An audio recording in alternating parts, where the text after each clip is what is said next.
Hi, I'm Thomas Ludwig, and today we'll be discussing a seal kit for the CSR 3600B. Once you've removed your 3600B from process, you'll begin disassembly and have your components before you like so.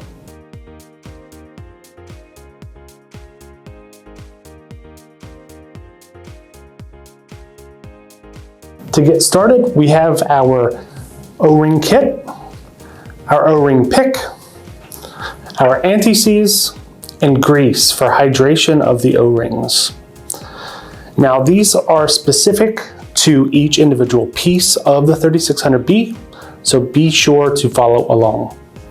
So to get started, we will assign each of the individual parts their own O-ring. This is the cable gland.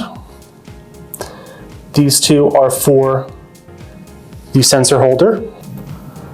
These two are for the body of the CSR. And then these two are for the gland. For the cable gland, the -019 O-ring is on the external part. For the sensor holder, we have an external O-ring that is a -116. And on the internal, we have a -111.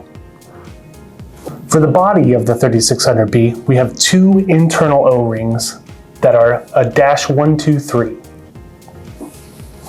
For the internal of the tube gland, we have two O-rings that are a -120. In total, there should be 7 O-rings that come with your seal kit. Thank you for watching this video. If you have any other questions, please feel free to reach out to us.